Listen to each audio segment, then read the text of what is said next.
I started asking, how the heck are you guys buying these things, doing a full gut on some, and then getting it rented out? And how are you paying for this? And so until this time, I did not know about hard money. I did not know about private money. I was a quote unquote full-time investor for 2 years at this point, and I didn't know any of these things, Sure. which is crazy. Mm-hmm. So as soon as I figured out how you can pay for the down payment and the renovation and how to underwrite a deal that structure, it was off to the races.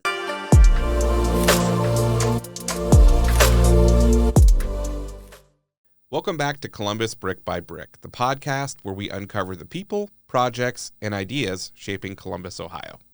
I'm your host, Jon Styer, broker and owner of Styer Real Estate Professionals.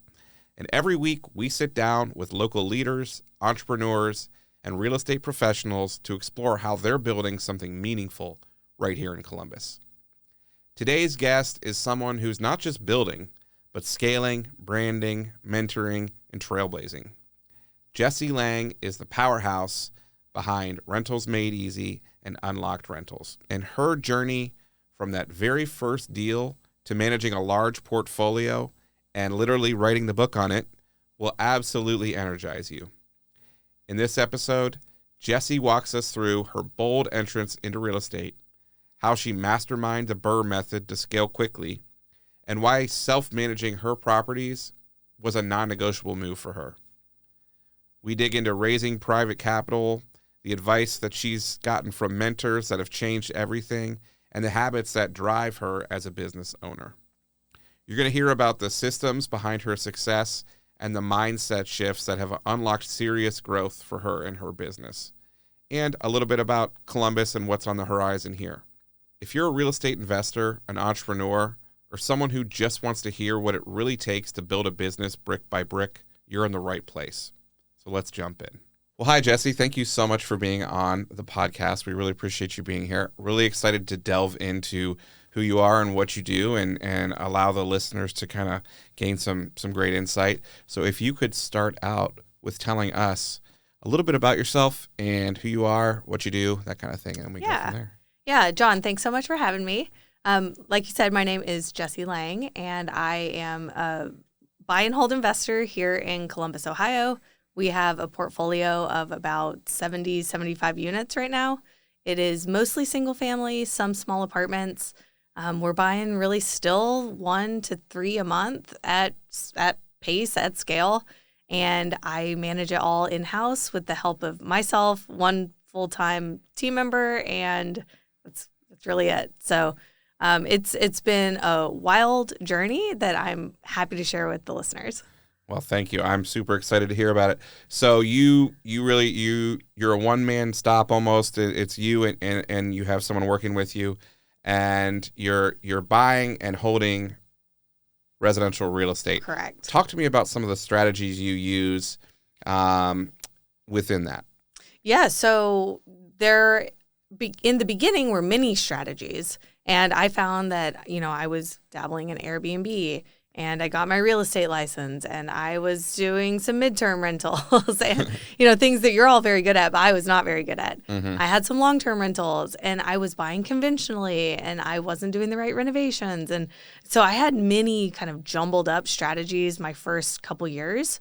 And then I got really, really clear about the BRRRR method. Mm-hmm. So buy, renovate, rent, refinance, repeat. Mm-hmm. The repeat part, people tend to overlook, but that one's very important. Right. So that is how we have been able to scale up. The first year I got serious about BRRRR, I went from 11 doors that I kind of bought like the wrong way to 22 more in that same calendar year. And so, it was really kind of the key, the thing I was missing, how to recycle the funds, get the money back, and like do it again and again. Yeah. And so to your point, that's one of the things I love about real estate is that there are so many ways to be successful. So many. And, it's just about finding yours. Yes. So you've really honed in on the BRRRR, which is great. And I've done BRRRRs myself. But, eventually, for me, it did fall off. And there's reasons for that. But you mentioned going from 11 to 22 in 1 year. there had to be a turning point in there or an aha moment. Can you talk to me about what that was or something like that? Yes, absolutely. So it was my rock bottom. Okay. No, that's dramatic. But I was buying properties with 20% down. So I was saving up, $10,000, $20,000, $30,000, whatever it was, from my wholesaling operation. And it was taking forever, right? And then not only that, but I would have the down payment. And then I had to pay for any repairs out of pocket. So I was skimping on the repairs. I was not focused on function, safety, cosmetic. I wasn't focused on any of the right things.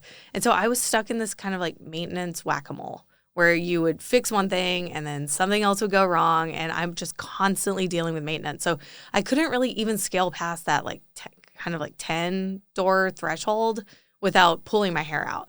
And so this rock bottom was me, myself, and I had this 4-unit building.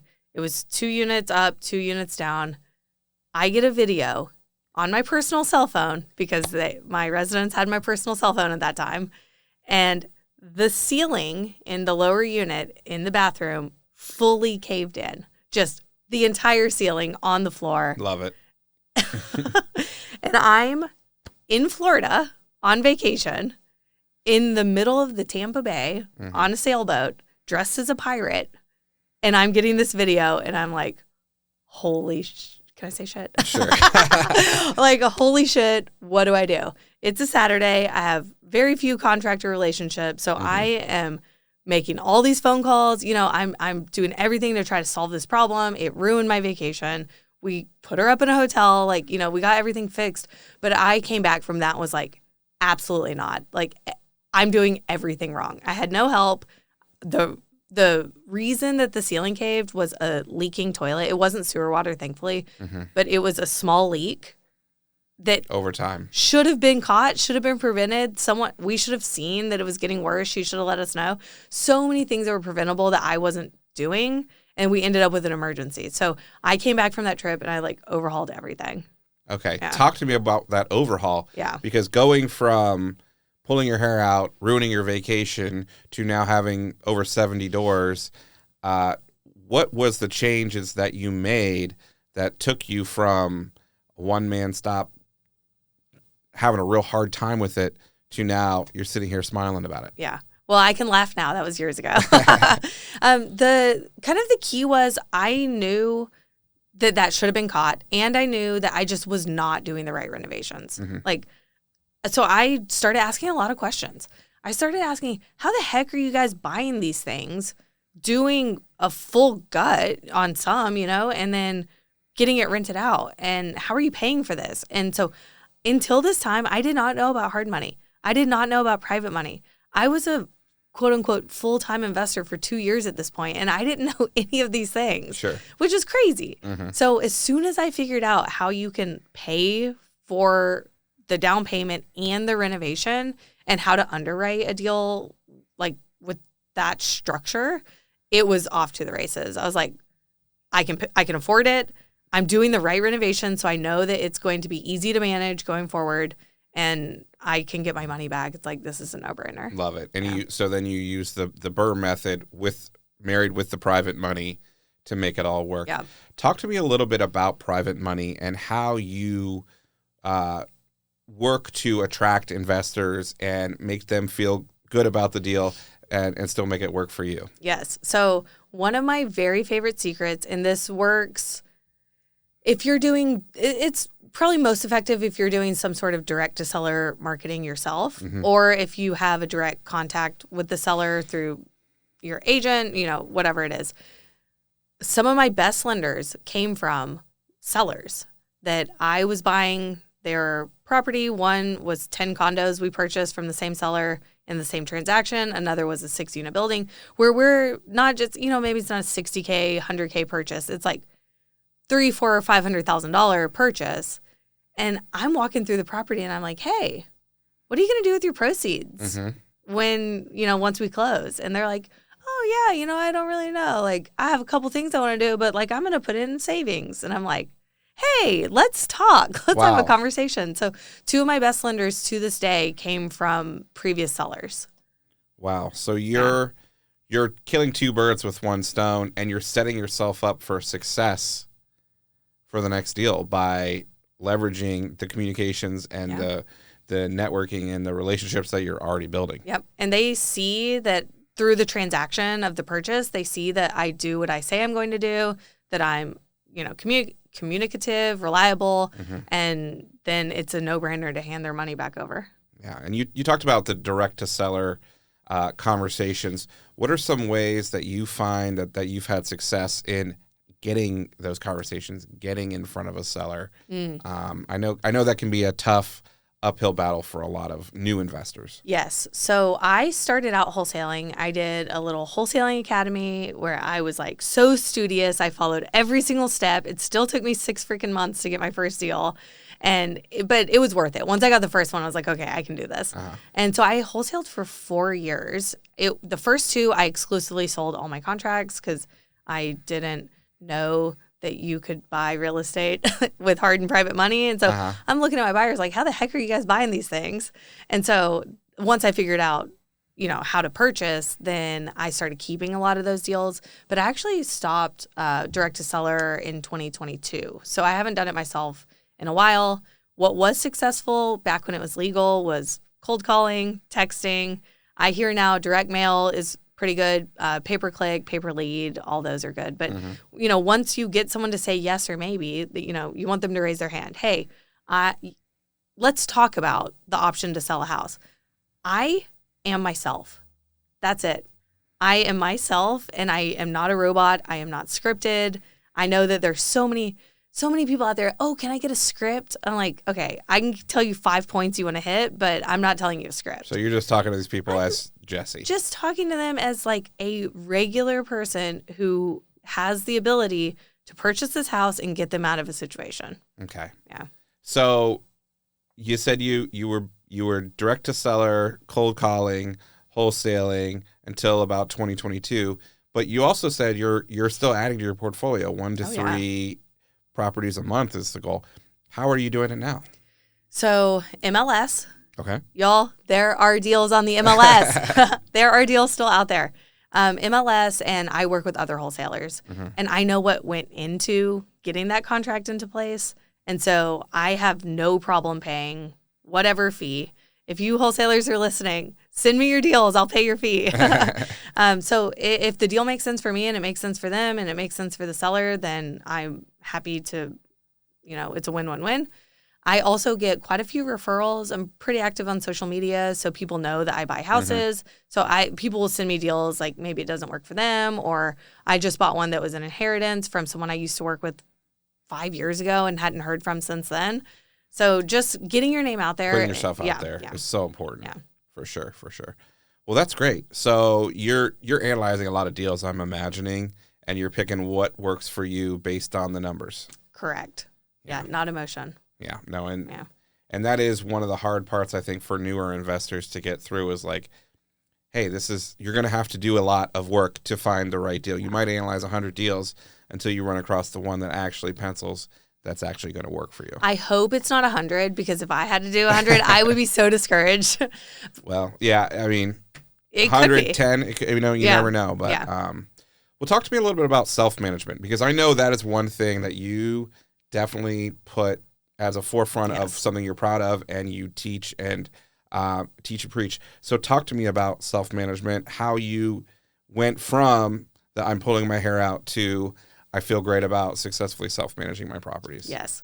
A lot of trial and error, a lot of mistakes made. I truly believe, like you said, that everyone should self-manage their portfolio. I know you guys do awesome for your midterm clients and short-term clients, so that's a whole different ballgame.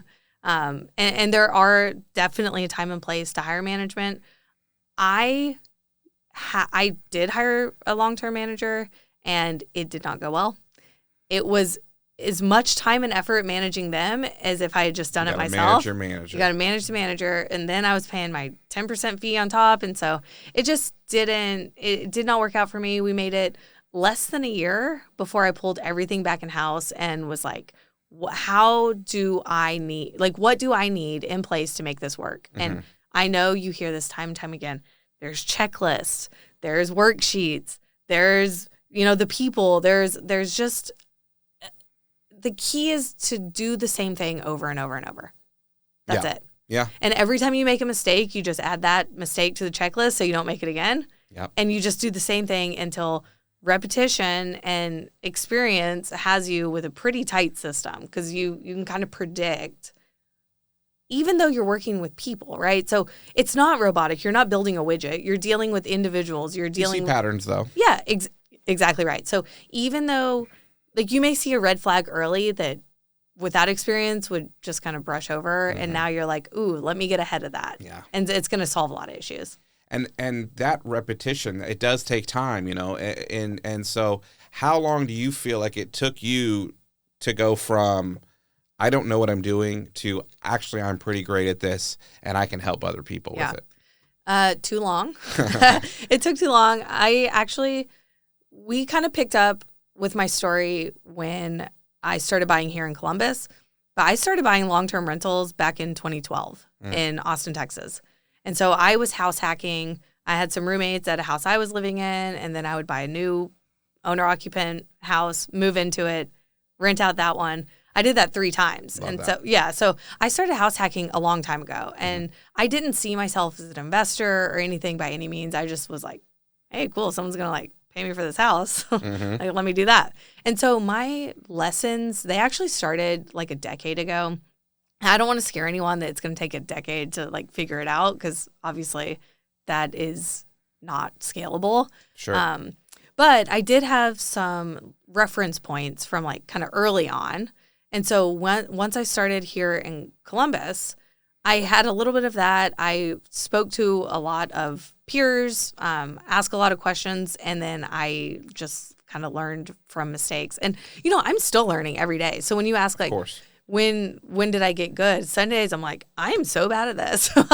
I was literally just talking about that with someone else this morning. Like, I feel like the real knowledge is in knowing that you don't know everything, and you don't know most things. No, not even close. And I'm always about learning more, growing from that knowledge, and trying to continue to gain knowledge. So, I'm right there with you. Well, let's shift gears a little bit and talk a little bit about some mindset stuff. Okay. Can you talk to me about maybe a habit or a ritual or like a non-essential mindset that has helped you as an entrepreneur to kind of continue in that growth? Yes, I can. So are like tangible or more? Whatever. I mean, is there something that has changed who you are as an entrepreneur that has maybe helped you go from A to B and level up your business, that once you came to that conclusion or learned that thing that was something that took it to the next level? Yeah, this is something I will share that I'm also still very much working on, and I think a lot of people probably can relate, is that I had to, before I could have any of this success, I had to first believe that like I was worthy of that. And that took a long time. Like, I didn't grow, we didn't grow up with a lot of money. I always had food on the table and a roof on my head, that kind of thing. But we didn't have a lot of extra. And the belief, like, I can do this, me, not someone over here on social media or my neighbor, or my friend, like me. And you have to wake up every day and look at yourself and like believe that every day. And so that took, I'm still working on it, but that took years to kind of figure out. And, I have gotten very good at the BRRRR method, and I am starting to look at some other strategies kind of next in my career. So I'm kind of up against that challenge again. Like, sure. I'm seeing the next level up, and I'm like, wait, can I do that? Me? There's always a bigger fish, and leveling up and growing. It's always going to be scary, I feel like. And what I'm hearing is, some of that imposter syndrome, which I think is a very healthy thing to experience. And I know that most people that I've spoken to, and I can feel that as well, it's natural. It's just like, hey, we're people, we're empathetic people. We understand that like there's so much we don't know, and how can it be me versus obviously they've got it together, but what do I know? Right. And that's what you see on your little phone. Well, you only see the good stuff on the phone. Yeah. I mean, it's few and far between that people are sharing all their losses. But I think it's important to see that and know that, not everything is sunshine and roses out there. Yeah, especially in real estate, man. You're going to come across the good, the bad, and the ugly. For sure. Yeah. Well, to that point, can you share with us a story maybe that you ran into a challenge along your career? Yes. Okay, do you want the SWAT team or do you want the crack house? I want them both. Okay, let's start with the SWAT team. This is a huge lesson in screening your tenants, your residents, okay? I was early in my career, got a property beautifully renovated, total BRRRR process, moved someone in, didn't do the screenings, didn't do everything I was supposed to do. I did. I asked for her pay receipts, but she was a cleaner. And so submitted some receipts that, in hindsight, were all written in the same pen at the same time. So there was no income. On top of that, I just didn't do what I was supposed to. So the house next door was for sale. The real estate agent the listing agent somehow got my phone number, called me and is like, hey, just so you know, there's like 15 people in and out of this house next door. It's actually stopping us from showing our property. I'm like, oh, great. Okay. So I'm trying to get a hold of this girl. Can't get a hold of her. Of course. So I go down there. By the time I get down there, it had maybe been a day, if that. I drive up. All of the windows in the whole house were shot out because that's what the SWAT team does. Oh, yeah. Yeah. And I find out through the police report and all that it's a thing. This is a thing that group of individuals will find the person in their group with the least criminal record, and that person will go get a lease with no intention of ever paying. They did pay the deposit, but no intention of ever paying any rent. And they'll just stay as long as they can, which in this case was, I don't know, a couple weeks until the agent called me. And we had an insurance claim on our hands. So, and you can't evict someone in prison. Yeah. Yeah, she went to prison. Oh, wow. Yeah. So, I mean, you can. We did. But, yeah, it was just a real pain. So that's the SWAT story. Yeah.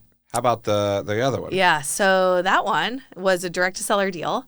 And the title company...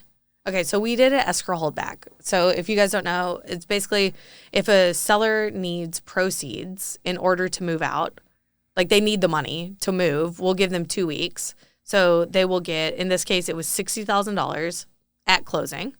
Then you have 2 weeks, and we're going to hold back with the title company $5,000. As soon as you're moved out, that $5,000 will be released, and you've received all your money, and, deal's done, right? Happens all the time. Yeah. Yeah. Super common. So I should have caught it. Title should have caught it. Sellers could have caught it.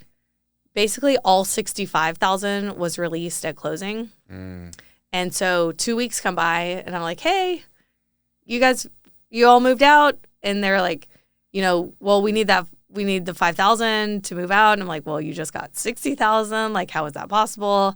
Go to the title company. There is no more money. So they essentially refuse to move out. They are saying, you stole from us. And I'm like, I did not. You received all the money. You just got it up front instead of in 2 payments, right? And so they did not move out. Full eviction. And when I walked the house and when we got the house back were night and day difference. It was destroyed. Holes in the wall, graffiti, everything's trashed. And so I underwrote my numbers at the prior condition and received the house back plus an eviction in this condition. That was one of the only deals that I have lost money, but that was only is the first deal I lost money on. Yeah. So check your escrows or check your title statements. Make sure that everything's on the up and up. Yeah.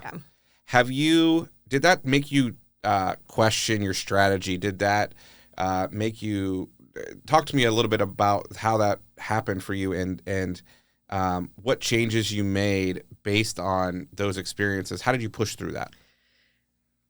I was already on both of these. I'm so far into the strategy. It's like one deal isn't that's not going to scare me away. Yeah. Right. The first one was very clear. Do checks and balances. Do a better job. Do a better job, Jesse. You can't just phone it in. And maybe I had been lucky in the past, but it's like you actually have to take these steps. Mm-hmm. And if you don't have time to do it, hire someone to do it. Hire property management if you need to. But you can't just move someone in willy-nilly. Right. Yeah. So that was a pretty clear lesson learned. The second one was, same thing, like just details and communication. And, I so many people along the way should have got it, but it was also such a fluke. Like, we've done hundreds of deals, and I've had some bad residents in the past. That one was the worst by far. And then this wholesale deal was the worst. Like, so if that's the worst it is, and all 100, you got through it. Yeah, and all 100 something, 200 something have been better, like, that's fine. Yeah. That's fine. I love that. Yeah. Well, good for you. I have a little kind of way to get over some of this stuff that I teach a lot of our students that they love it. It's only a problem if you can remember it 3 problems from now. Right. In a year from now, is this going to matter? Correct. Like, if you have 3 more problems and you still remember this one, maybe it wasn't, I very much remember these 2. So those were problems. Those were problems. Yeah, but there's so many things we see on a daily basis that I'm like, I'm not even going to remember this in 24 hours. Right. Like, yeah. We'll get through this. Yeah. It's going to be okay. Yeah. If I can get through that, I can do pretty much anything. Well, great. Obviously, you've learned a lot of lessons throughout your career doing BRRRRs and in your investing.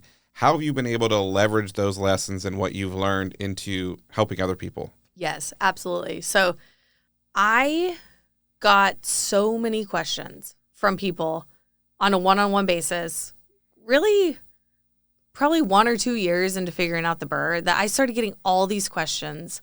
And I was eager to help people, honestly. But it did become a lot. And actually, Sarah and Annette from Thanks for Visiting were a huge inspiration to me. And I was on a panel with Annette. We were doing short-term versus long-term. Uh-huh. And they have, an amazing program. And we got off the stage, and she looked at me and was like, you have to start a course. And so it took me 6 months to actually wrap my head around, me? Who, me? I can do that. And so that was 3 years ago at this point, this summer, which is crazy to say. I started Unlocked, is kind of the big organization, and then our mastermind is called Rentals Made Easy. And I teach people how to do exactly what I've done. So everything from like the business and entity setup through purchasing, financing, sourcing deals, doing the right renovations, not making all the mistakes I made, how to work with contractors, payments, all that, getting it rented. Don't rent to someone with 0 proof of income, some basics, but some also very nuanced stuff. Mm-hmm. And, how to advertise, how much to charge, and then how to go get it refinanced, what lenders to use, all this.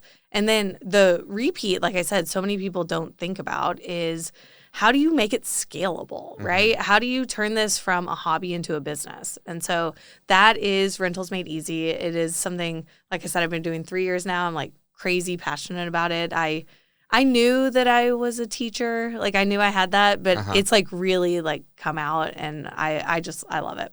That's great. What do you love most about it? I would imagine that a lot of people really view you as a leader for them.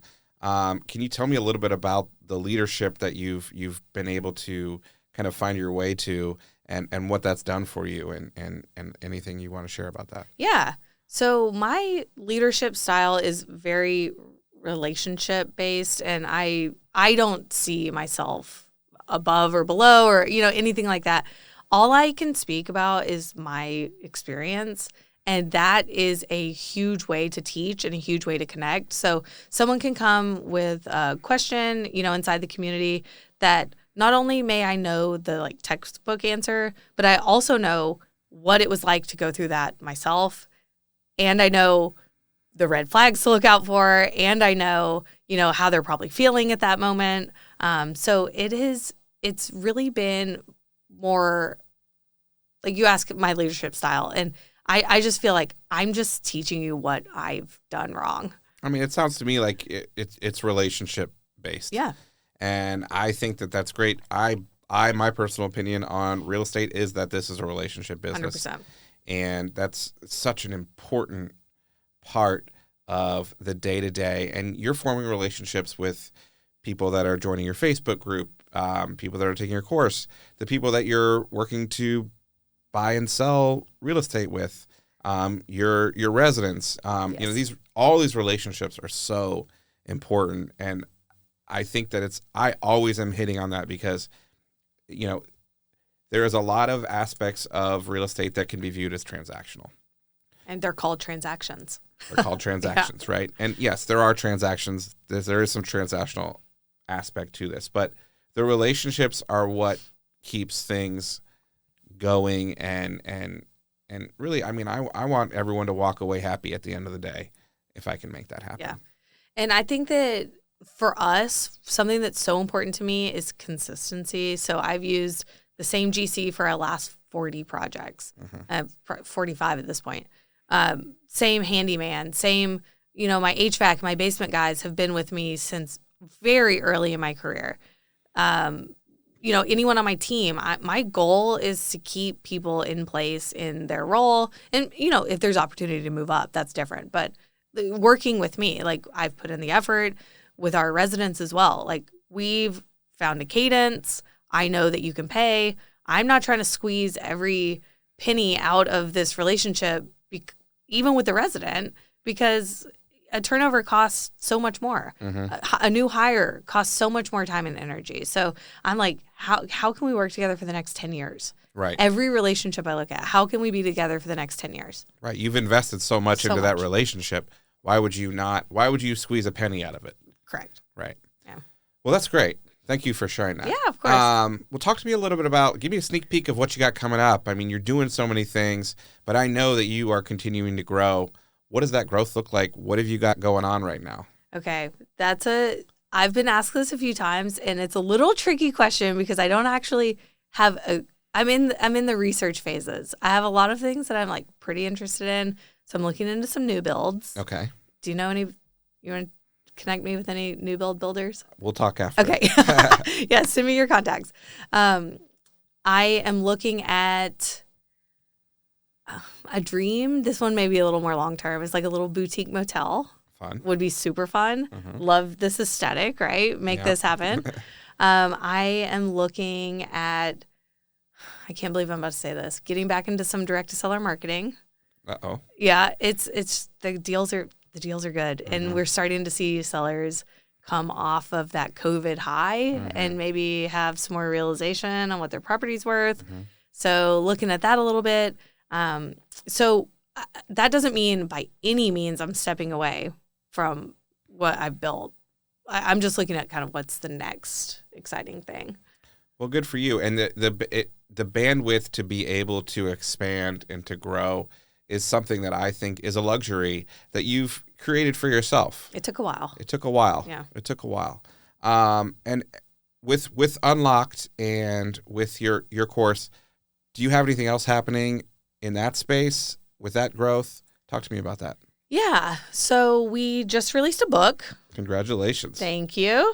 It is Rentals Made Easy. So it's basically my entire program and every lesson that I've learned and every step of the way in a book form. You got, wow. It's like a legit book. Yeah. I wrote a book. That's awesome. Yeah. And so it's something that I am super proud of. It is on Amazon. So you can do Kindle or paperback. We're also looking into, by request, an audiobook. Everyone wants me to read the book. So trying to see what goes into that. Wrapping your head around that. Yeah. Apparently, I'm like, I can do it in a day. And then I look it up and it's like, this is going to be a 3-month process. And I'm like, Whoa. Yeah. Maybe not that bad, but it's not as simple as just reading a book. Talk to me about writing a book. Tell me about that. Yeah. So it's something that was in my wish list, for a long time. Lifelong bucket list. Didn't know what I was going to write about. And then kind of, now that I'm saying this, I've been pushed to do things by some amazing, mostly women in my life who are like, Jessie, you can do this. And so it was a peer of mine who she has written quite a few books and was like, Jessie, you can do it. It's here. Yeah. You just got to get it there. Mm-hmm. And so she helped me like tremendously through the research process, I knew the content, but I didn't know how to turn it into a book, right? Yeah, organize it and get it on paper. Yeah, and how to like get it printed and get it on Amazon and all that stuff. So she was instrumental.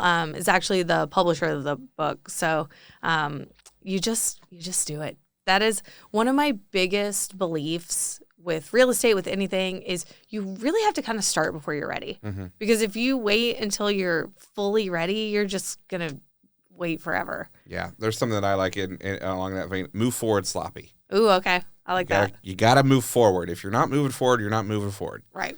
So, well, your book, congratulations. Thank you. That's awesome. Thank you, yeah. What an accomplishment. What do you want your readers to walk away after having read the book with? Yeah, so that's great. I want anyone who reads this to walk away and believe that it is possible for them. This is possible. Here are the steps. Mm-hmm. There's a lot of them, mm-hmm. but they are a recipe. It's a step-by-step plan. You need the connections. You need the contacts. You need the checklist. You need all this stuff, but you're not inventing it yourself, right? You take the plan and you implement it. And so it is, everyone comes to me and they say, I don't know where to start. That's where you start. You just start there. If you want more support, and we have, some different opportunities throughout the book. If you want more support, we have the Rentals Made Easy Mastermind that basically takes this and helps you implement it. Mm-hmm. And so the takeaway I want is that I can do this. This is the plan. This is how I do it. Yeah, I love that. Good for you. Yeah, thank you. I'm so proud of you. It's your turn next. Well, we'll get there one day maybe, but maybe I'll have your help. Talk to me about mentorship. You're a mentor to a lot of people, and I'm imagining you had mentors along the way. So many.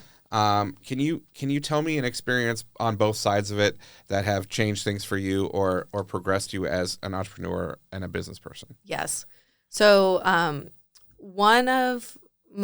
had many mentors throughout the year in many different parts of life, and one of the very specific pieces of advice that was the most helpful was January 2021.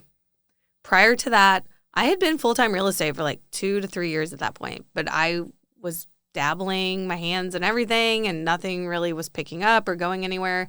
I knew that long-term rentals had worked for me back in Austin, but I wasn't really clear. And this mentor said, Jessie, stop all of that. Stop all of that you're doing. It's a distraction. Pick something. Mm-hmm. And so I picked long-term rentals, and we've been off to the races and have built a multi-million-dollar portfolio that, prior to that, I had my hands in every cookie jar you could imagine and mm-hmm. was not doing anything. And so that single piece of advice, it like gave me permission really to like get selfish a little bit and get focused. And single piece of advice changed everything. The riches are in the niches. Yeah. And how about on the other side? How has being a mentor helped you, changed you, guided you? Ooh, that's a good question. It has helped me so much with my own imposter syndrome. And sometimes, I'll walk into a room, like we were at Coin last night, and I walk in and like 5 people come up to me and I'm like, what? Yeah. Me? Yeah. And so it has just helped me understand like my message does matter and that I can help people. Mm-hmm. And so that is, it's just mindset, like truly has gotten me. It's really helped, like people saying how much that I've helped gets me out of my own way to go out and help more. Yeah. So speaking to that, what is something that you think, as someone who's been on both sides of the coin, you wish someone had told you back when you were first starting out? What's a lesson that you learned along the way that if someone had just told you that back then would have made your life a lot easier? Yeah. So I think I have 2, and I've touched on them both a little bit, but I'll just be super clear. First, pick something. Mm-hmm. Pick one. Mm-hmm. It doesn't matter what it is. As long as you like it and it's achieving your short and long-term goals, then pick it, do it, get good at it. It's okay to be successful and to make money. And I think I was, for all those years, just so scattered, and it was mindset. I was afraid to be successful. So pick something and get really good at it. And the second one is start before you're ready. Like, truly, just even if you don't have every single detail, you're not going to. You never are going to have every detail. Mm-hmm. I'm going through a couple different situations right now, or a student will bring me something that I'm like, I've actually never seen that. Mm-hmm. I don't know. Like, let's go ask this person. Let's go ask this person. Like, let's figure it out. But if I was waiting to know all of those things, I would still be working my W-2. Right. I wouldn't be sitting here today with the portfolio that we have. So start before you're ready and pick something and get good. Pick something and start before you're ready. Yeah. Awesome. Yeah. Thank you for sharing that. Yeah, you're welcome. Well, as we start wrapping up here, can you talk to me about where do you see yourself in 5 years? Ooh. And further down the line, what would you want your legacy to be? Big question, huh? Big question. That's a big question. My legacy. We do a lot with animal foster that is not tied to real estate whatsoever. Right.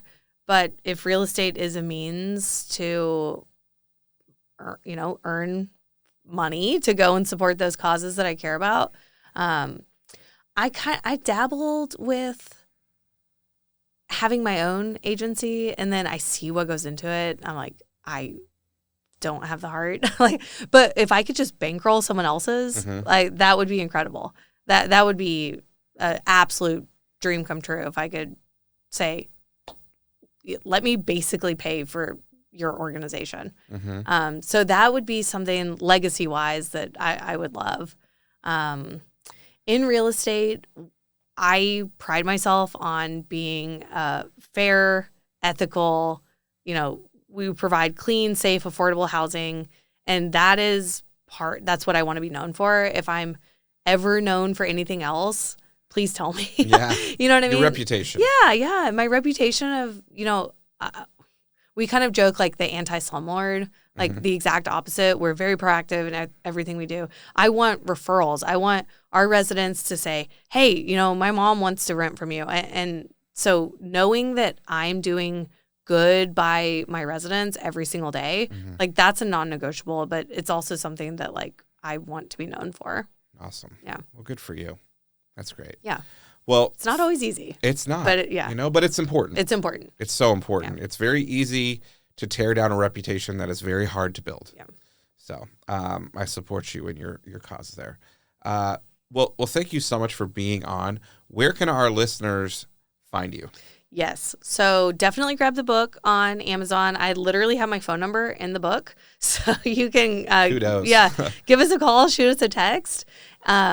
We have a free Facebook group as well where I go live every single week with different you've been on my show. I have. And we have different experts, different topics, raising money, different strategies, everything. If you can think it, we bring them on. We've been doing it 2 years now. And that's our free Facebook group that I'm sure we can put in the show notes. Mm-hmm. Yeah. Perfect. So Rentals Made Easy on Amazon. Buy the book. And your Facebook group, the name of the Facebook group? It's Unlocked. Learn to buy and manage long-term rentals. Unlocked. Perfect. Well, thank you again so much. Thank you. It was great talking with you, as always.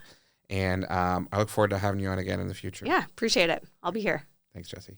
So that's a wrap on another episode of Columbus Brick by Brick, where we explore the people, projects, and ideas shaping our city, one conversation at a time.